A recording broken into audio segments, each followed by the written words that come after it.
Kingdom Hearts 3. One of the most anticipated games in recent years, almost like a Half-Life 3 we always kind of knew we were gonna get. The wait was long and grueling, wasn't it? Especially for people like me who held Kingdom Hearts 2 as one of their favorite games of all time. I remember grinding levels until I maxed out just because I could. I also had bought a PlayStation 3 so I could play Kingdom Hearts 3 when it came out, because it was definitely coming out on PS3. Then all of a sudden one day, behold! Kingdom Hearts 3! Wait, that's not Kingdom Hearts 3. Why is it on Nintendo DS? Left and right, new Kingdom Hearts games were being announced, one after the other. Why is Roxas trolling around with these two bimbos? And why is it on PSP? Okay, so it turned out Kingdom Hearts 3 wasn't really on Square Enix's priority list, which mainly consisted of changing Final Fantasy 15 until it barely resembled its former self. But as a result, we were able to see the growth in gameplay and storytelling throughout these many side games. And I'll tell you what, I didn't like them. But of course, all of these side games mean nothing when Square Enix finally decides to put all its manpower into the next main series game. Heck, it's the next generation of gaming. Look at these graphics. These little distractions won't even compare to KH3's glory when it comes out. Wait, there it is! Behold, again, Kingdom Hearts 3 has been released! And I'll tell you what, I didn't like it. And that actually upsets me, because I really wanted to like it. I mean, what happened with this game? Kingdom Hearts was a series I was always enthusiastic about. My first game was Kingdom Hearts 2, which I loved, even if all I ever was doing was mashing the X button. But I soon journeyed through the first game, and although I find it a frustrating, clumsy experience now, I enjoyed it the first time I went through it, and I understand those who still enjoy it to this day. I also played through 358 days over 2. And I actually, it's not even right, it's 358 over 2 days. How the hell are they coming up with these names? I actually finished this one, unlike a lot of folk. I didn't actually have much to do back when I was a kiddlywink and play games in my spare time, so that's what I did. I can't really remember what it was like, but I do know enough to the point where Roxas says, "Who else will I have ice cream with?" That it actually makes sense and context to the rest of the game, so shut your traps about it, please. I also tried out Birth by Sleep via the Kingdom Hearts 2 PS3 remaster, and I really didn't get sucked in. I found something was lacking there, though I wasn't really sure what it was at the time. Maybe it was the empty-looking Disney worlds due to the game initially coming out on PSP, or maybe it was the combat, which felt a lot slower and clunkier than Kingdom Hearts 2's. Also, that stupid-ass menu system, which can suck my ass. But I'll tell you what this thing wasn't lacking, a horrible camera. I thought KH1's camera was terrible, and this is exactly the same, way too zoomed in. For a remaster, I feel like they didn't even try doing anything other than the bare minimum here, just from that alone. I played Dream Drop Distance 2 on the 3DS, and holy shit, this is worse than the last two! The Nintendo DS game was more zoomed out than this, and it had half the fucking pixels! Sora's also a kid again, and why? Apart from those glaring issues, plus that stupid fucking menu rotation thing again, this game had some interesting ideas, like the flow motion and I guess playing as Riku. I found myself growing tired around the Tron levels where I just kind of put the game down and didn't bother picking it back up again. So that's really got me excited for Kingdom Hearts 3, doesn't it? A bunch of games I really didn't particularly like. And I mean, I thought to myself, what if it was just me? I mean, it might not be the games. It could be the problem that maybe I'm just outgrowing Kingdom Hearts and what was fun before might be fun no longer.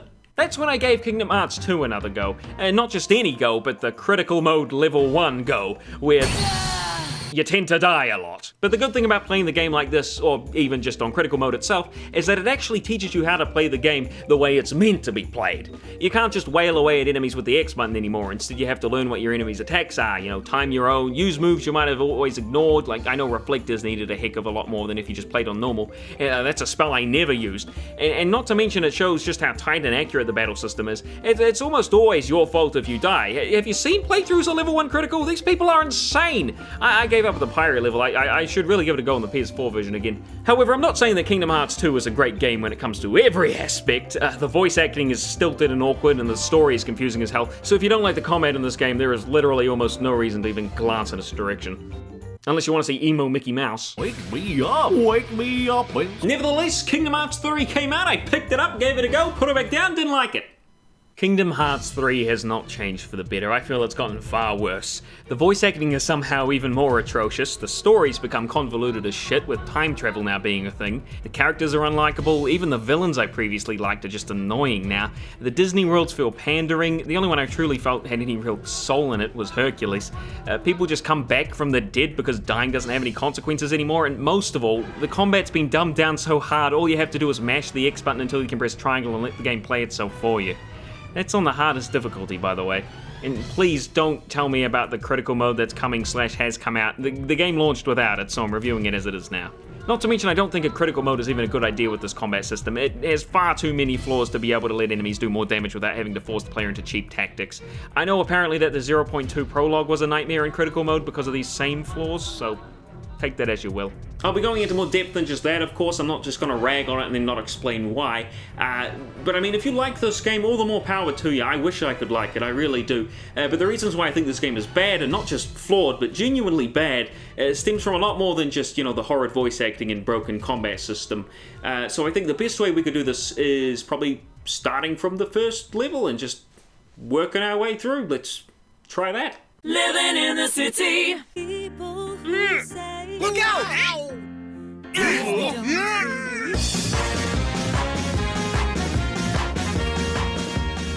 It's like a roller coaster. So the game starts with an introductory cutscene detailing what's happened in all the main titles and the side titles so far. Doesn't make a fucking lick of sense to anyone new to the series, but seeing as you're not meant to be going into this with no knowledge on the past games, to the point where Square Enix actually released 6 million compilation discs, I'll let it pass. Title screen's nice. Apart from the eyesore on the top right there telling you not to stream the game's music, who the hell is going to use the game for that? I can literally go type up KH3 OST on YouTube and just listen to it there. Why does that have to be on my lovely title screen? So I pick proud mode, set my brightness, and start the game to what is a really lovely little musical effect.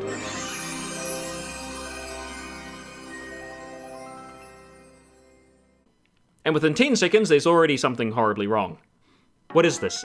Why is this set up like a shitty Kingdom Hearts themed Twitter? Why is the user question mark, question mark, question mark? Why is the picture of Donald and Goofy from the game where Sora's not even real? Why are there two Soras? Why are there hashtags? So after a weird cutscene where Xehanort and Master Rara Squeeze play the most complicated version of chess ever, I actually wonder if they created the rules for this thing or if the characters are just randomly putting pieces everywhere. We get another big ugly notification telling us not to record shit. Fuck off! Fair use, asshole! They can take your world. They can take your heart. But they'll never take!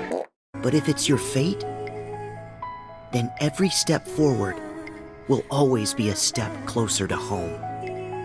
Unless you're walking to the store or something. So the game gives us now an all-new cinematic instead of relying on graphics from 2002. Why did they do that? And it all looks really good. For the music, what the fuck? I'll just say that the theme here is very different from the previous two titles, and while that's not necessarily a bad thing per se, it just doesn't compare to either of the two, at least for me. It works with the opening though, I'll say that much, and hey, much like the intro for Kingdom Hearts 1 and 2, it actually leaves Sora where the gameplay picks up. Or not. But he does go there after like 5 minutes of multiple choice questions. I'm assuming these impact your stats, but in a game where the strongest option is this, I don't think that really matters. Also, I'm young Sora again. Are you sure this isn't just a copy of Sora Generations? Or Sora Forces? This is who I am. So this story basically takes right after Dream Drop Distance. A bit weird making the side game basically mandatory, at least with Kingdom Hearts 2 I could figure out what happened in between games. Oh wait, no I couldn't. For gameplay reasons, all his abilities and moves have been lost. Also, he nearly became Xehanort, but who cares? Wait, how did he lose all of his moves but somehow still remembers one of his finishes, the dodge roll, and the guard from Kingdom Hearts 2? And why was he young Sora in Dream Drop Distance and not his older self? Was this another classic Sonic situation or what? I'm still pissed about that. Why give him a young body and then have him sound even older than Kingdom Hearts 2 Sora? So Sora has to find the power of waking. I'm guessing that'll give him his powers back. Honestly, I don't know. The game doesn't really explain it very well, and halfway through the game I've already learned most of the old moves from Kingdom Hearts 2 and moves from DDD, so who fucking knows? So after some cringy dialogue and bad voice acting, I'm sorry for hammering it in, but gee whiz, everyone sounds like it's their first fucking take. Our heroes set off for their first Disney World in the Gummy Ship. Wait, what the fuck? 2.9? I swear to God I didn't see this during my first playthrough. What kind of joke is this? The first Disney World is Hercules Land. I know that's not what it's actually called. We meet our first Heartless and get fighting. Now, let me say at least this first. This game looks really good. The environments look stylized and detailed, along with the characters, even if Hercules does look a little dead-eyed. But the combat? I mean, just from this one fight alone, I could tell that something was off. And I just want to make this very clear. Change is not a bad thing. If all these changes in the combat were for the better, I would have absolutely no problem with them. But they're not. Sora here feels really... Don't say floaty, don't say floaty, don't say floaty. Floaty. Fuck! Sora jumps high and falls slow. Most animations take far too long to finish, meaning you're open to attacks, and on top of that, Sora's swinging around his Keyblade all willy-nilly like he doesn't actually have a target. If I could, I'd like to show you the difference between 1s, 2s, and 3s 3-hit combo. Starting off with KH1s, you can see Sora has a very weighty swing. You can feel the force behind it, and see that it leaves him with a bit of lag at the end where his animation locked. Kingdom Hearts 2's 3-hit combo here is a bit faster, but you can still feel the weight behind Sora's swings. Roxas is a little slower, more like Kingdom Hearts 1 Sora, but with both you can clearly see the force behind the attacks. They both feel somewhat natural. Now don't get me wrong, there is force behind Sora's moves here in Kingdom Hearts 3, but there's no fucking weight. Sora jitters about the battlefield like he's fucking wired, and his swings are ginormous. He's moving up and down with every attack. He feels weightless. His final attack hangs at the top for just a bit too long, so it feels kinda janky when he finally comes back down again too fast. There's more, but they're kinda hard to explain. Maybe it's that he swings his Keyblade faster, but the wait times between animations are similar, or maybe that it's Sora continuously moves forward, pushing you and the enemy further away so it feels less controlled. It even feels like the dodge roll has more lag at the end. I don't know, but that's my problems with the first fight anyway. There's still a lot more I'd like to say about the rest of Sora's moves though, more of which are here in the ability menu. Oh shit, I ain't doing that again. Sora's also got his new free running move, meaning he can scale walls with ease. Well, I mean, time to head on back to the gummy ship and tell old Yensid we found the power of waking because he wasn't doing that shit before. What's the point of telling us, oh, sorry, Sora, you're not ready until you've regained the powers you've lost, and then showing us Sora walking up a fucking cliff face? This is just an excuse for either going to Disney Worlds or not wanting to program in some fucking steps. One of the only good voice actors in this entire game, James Woods, comes back as Hades, and he does his best with the script they give him. Don't forget, I can always turn up the heat! Weird line, good delivery. So Hades blasts our heroes off a cliff, and they fall in Hercules Town, where he... Well, I mean, it should be that he's catching them, but the way he does it would have more force than if he just let them crash into the ground. That'd fucking cleave them in half! Also, Goofy's ears kind of just wrap around the wrong way in the air and then stay like that. I bet it was meant for when Herc grabs him, but I guess they animated it too early. Oh man, What's wrong? all my strength is gone from me too. You can run up cliffs! So in this next fight, the game teaches us a little about flow motion. By dashing in midair at a pole, we can do a swingy around thing and bash any Heartless nearby. Yeah, that's right, flow motion's back. For some reason, I thought Sora had forgotten everything. Anyway, Meg and Phil come down on Pegasus, and Meg repeats her lines from Kingdom Hearts 2. Sora, Donald, Goofy. Guess I owe you a big thank you. Sora, Donald, Goofy. I owe you big time. Did they just tell her to copy her lines from the last game? And Hercules, oh god! And then they fly away again. Well, that was pointless. If you don't have anything for them to say, just keep them out. It really wouldn't have mattered. Goofy then hears a little girl yell for help as she's stuck on the top of a jagged cliff rock thingy. Not sure how she got up there, but whatever. Let's go! Wait! Running's too slow! What? Running's too slow? How far away is she? Hope so. What? You're telling me her voice carried all the way down to Hercules and the gang while all this commotion is going on, while she's that far away? And they just gonna hurl Sora and friends over on a huge statue which could kill them? Didn't we just establish that died from falling from too high? What the fuck? I am frothing at the mouth! Wait, what? That is far, far further than the girl is. Was I wrong about where she's at? Wait, no, that doesn't make sense either. How the hell would anyone have even seen her that far away? Hercules did. These aren't nitpicks. These were things I was genuinely thinking while playing the game. I mean, how do you just destroy a cutscene like this? Alright, so they fly through the air and they just cut to them saving her? I mean, alright, I guess where they fell, how they managed to survive the fall, who they fell on, and also how they managed to save the girl are all things the player doesn't really need to know. I guess the most important thing here is to know they cut content. Did they? Am I just crazy? I sincerely can't tell if they were supposed to have something in between here, because I almost expect the game to do stupid shit at this point. Maleficent! Pete! Are you the reason the Heartless are here? Wait, didn't Maleficent save your asses at the end of Kingdom Hearts 2 by sacrificing herself? Why acting so hostile? And how the hell is she still alive? Say, Maleficent, I don't know about his sidekicks, but Kid Keyblader here looks way putier than the last time we saw him. He can run up walls, for Pete's sake! And Pete's actually here, what do you know? One interesting thing I thought I should note is that there aren't actually any cutscenes with dialogue boxes anymore. And I'm sure that took a lot of work, you know, recording the voice lines and all that. But it's really made me question whether or not that's why the voice acting hasn't been so big of a problem in the previous games. Nevertheless, I appreciate the effort. Well, that's a lot of fire. Better use that new water magic you've learned, Sora. Ouch! Use your water magic, Sora. Use your water magic. Fellas, I just got a crazy idea. Use your water magic, dumbass! In the next fight we're in, Donald tells me it's time for some magic. So I press the triangle prompt and he proceeds to splurge his magic all over the enemy. I expected my MP bar to completely drain, as this is a limit like in KH2, but nope, nothing. I thought I'd accidentally turn on an ability which makes the prompt appear when you're close to Donald, like in KH2, but that wasn't right at all. It turns out there's just random moments in the game where the prompt will just appear and you get to do some free damage. So we head on to the... Wait, there are other people out here? Where the heck did Hercules think he was throwing that giant statue then? He could have killed innocent people here. Does he not give a single shit about the lives of his civilians? Oh wait, no. No, he doesn't. He doesn't feel anything at all. What does this chump have to say anyway? There's others still trapped in the city. What? I can't hear you over the bad audio mixing.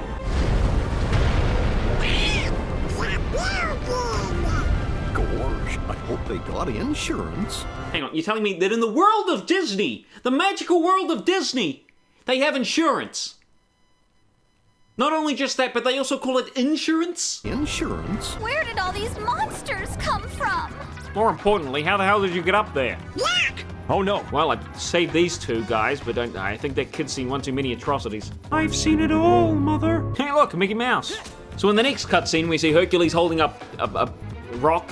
Okay, I thought he could hold an entire Titan pretty easy. Didn't you see him in KH2? Herc, can you hold the building? The building? Wait, he's holding up a single rock. Oh, wait, hang on, that's right, I forgot. Of course. The 3 seconds here, you see him holding it in the distance. How silly of me. Also, the people who are on the floor are missing in this scene here. This fight's the one where they introduced the new Keyblade forms. Unlike in Kingdom Hearts 2, there aren't any dry forms anymore, which were one of my favorite things about that game. Instead, now your Keyblade will transform, or in the Kingdom Keys case, transform Sora. So let's see it in action here. As you can see, there's another triangle command thingy here involving your magic. Here I use water after using water a few times. Okay, here's a Keyblade form called Second Form. Donald wants me to use Flare Force. Okay, first I gotta use my Stun Impact triangle move here. There we go. Okay, now time for the Flare Force. Here we go. Okay, back to finding the Heartless. Here we have Sora's a 1, 2, 3 combo again. Wait, my form thing is up again. Now I'm using Sonic Blade. When did he relearn that move? Goofy, go! I don't know how I triggered this. See what I mean about all these reaction commands now? And I mean, this is Sora without even having unlocked all the attractions, and I'll talk about them later. Did I mention that whenever Donald and Goofy unsheath their weapons, it makes a fairy dust noise? Because it does, and it gets old real quick. So you're up to no good again. That's like the least threatening thing ever. I mean, whatever happened to the good old days where they just appear in your hands between scenes? Hey. Oh, hey, it's Arlo! The real Arlo! Arlo, you're using those sparkly sound effects from Kingdom Hearts 3 as we just discussed before. Ow! Ow! Oh! You know, I'm starting to suspect you're not the real Arlo. You're right, I'm really not. Yeah, but that's something that Arlo, the real Arlo, would say too, just so I couldn't extort him for views. Ah! Oh, I'm dying. Oh wow, very nice. Full marks. Oh wow, is that Zigbar in the first level? All this altruism is giving me the warm and fuzzies. So then, does having a heart of light come with an extremely good insurance policy?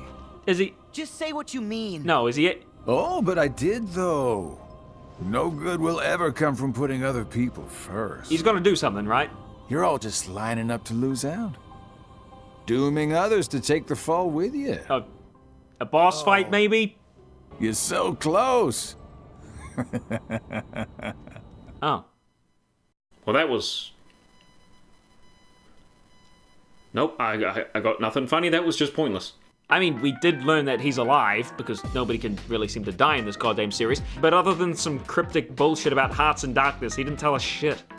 Apart from that, he also knows about insurance. The world of Kingdom Hearts! Meet Mickey Mouse and file your taxes. So here's where we're introduced into one of the other new mechanics. I mentioned them before. That's right, the attractions. This one's the pirate ship, where Sora hops aboard and presses the X button over and over again. Yep, you really don't do anything here except aim it and press the X button. Out of all the attractions, this is the one I find myself purposely avoiding the most. Also, here's something to think about. Sora comes out of Dream Drop distance with all his powers gone, right? And now he's in KH3 with new moves like wall running, Keyblade forms, new magic spells, and now theme park rides. No explanation, no reason, just they're here now, have fun. Except I can't even do that because they all suck. At least I can depend on Hercules for some fun using his 2 FPS rock. There we go, now we're in Olympus for some reason, and nothing really happened in between rather than we just did some exploring, I guess. Is that a sand dildo? What's going on here? Jesus, I'm playing Call of Duty and it's just as boring. Oh my god, is that Wreck-It Ralph? So yeah, I got nothing much to say in the way of that. Wait, Donald, look out. We got to see 2 new attractions, actually. The spinning teacups and the shooting game thingy. The spinning teacups are actually alright, they're bouncy and at least fun to control. The shooter thingy, on the other hand, is boring as shit. Whenever it comes up, I only ever use it if I'm low on health and at risk of dying. Because, and I'm sure I've mentioned it at some point, while using an attraction, you can't take damage. This isn't usually a problem for things like this. Limits in KH2 make you invincible too, but they're all pretty balanced. Again, they drain your MP bar so you can't use another for quite some time. Here though, you can use limits, forms, attractions, you name it, all back to back with no repercussions. No risk or reward. And here's Shotlock! Let's just give Sora another movie should know. I mean, why not? What the fuck, man? And I'll tell you this, the Shotlock is annoying as balls. It's a targeted homing missile launcher thingy that uses the bar where Sora's drive gauge, rest in peace, used to be. But when aiming, it uses the left and right analog stick, meaning if you're running, then you want to use the Shotlock, it'll instantly start moving upwards as soon as you hit the button, meaning your aim is going to be fucked from the get-go. So the boss battle here is actually really neat. What, I can't say something positive? Aside from the camera being absolutely bonkers here, having to fight all 3 Titans at once is, well, it's something I would expect from Kingdom Hearts 3. Oh wait, sorry, Kingdom Hearts 2.9. It's big, bombastic, and holy shit, this camera is just really awful, isn't it? Also, there's the merry-go-round attraction. It's a rhythm minigame without the rhythm. Well, okay, it's a timing minigame, I guess. Not really very interesting either. So Hercules frees his father Zeus, something he probably should have done at the beginning of this fight. Thank you. My boy. And Zeus begins to fight off the Titans, something he should have really done at the beginning of this fight. How did he get captured again? Oh, by the Titans he's beating right now. Jesus Christ. Hercules then grabs a tornado. Yep, alright, if this game isn't gonna make any sense, why should I? And they all floogelga hoogledy schmuff into the sunset. Hold on. I almost forgot. That one's for trying to wreck Thebes. Dude, he didn't try. He fucking destroyed that shit.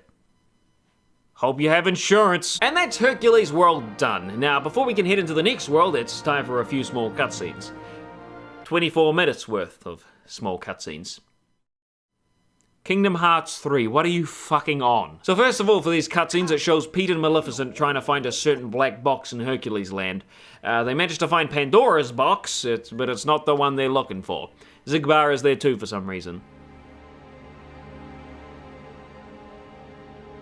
May your heart... That wasn't edited in. They really just cut him off like that.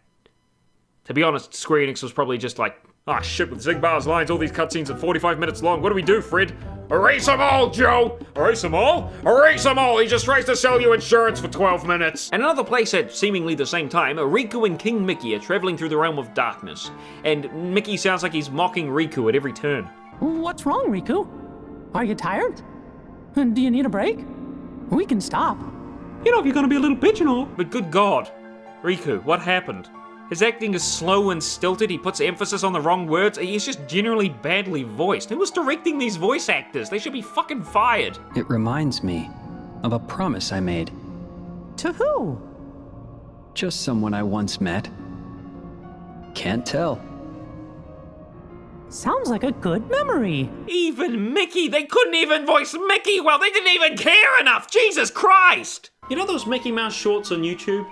You know the ones where Mickey is naked in the first fucking episode? Yeah, those are more respectful than what they've done with Mickey here. I have no idea how the face of Disney itself got such crappily written and voiced lines here. I have no idea. You actually get to play as Riku for a couple minutes here, and well, it's pretty fun. I always enjoy it when a game switches up characters to someone you usually can't play as. So this was interesting.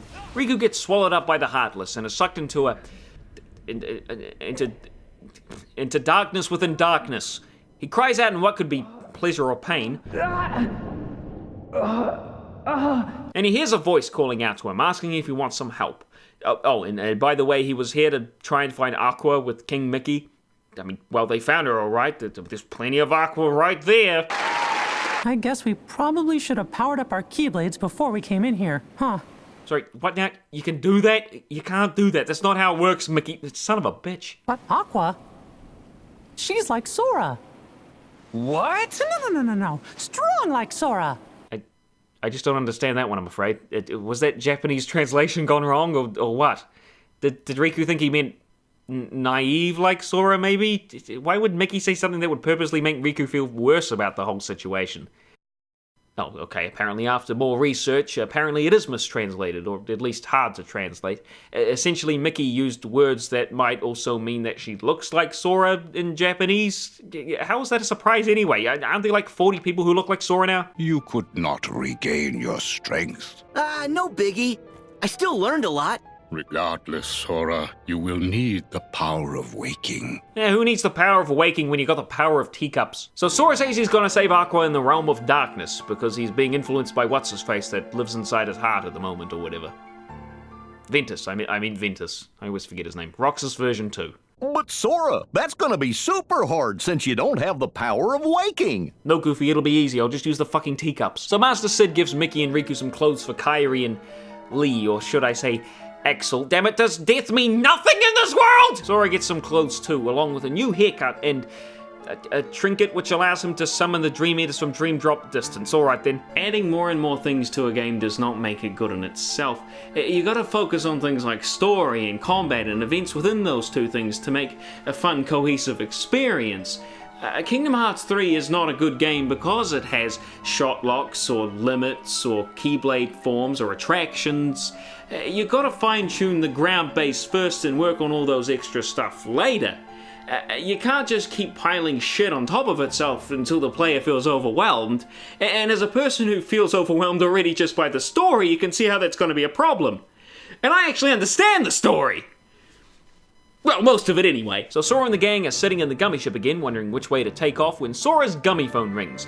Yep, those hashtags weren't for nothing. Now we have smartphones in Kingdom Hearts. Okay, I give up. Do whatever the fuck you want.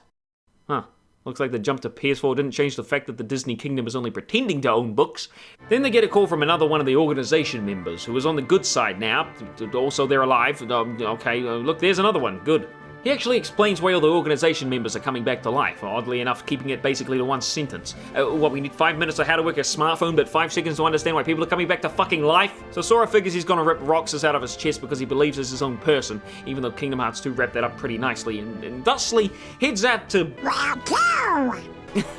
Oh, that's easy.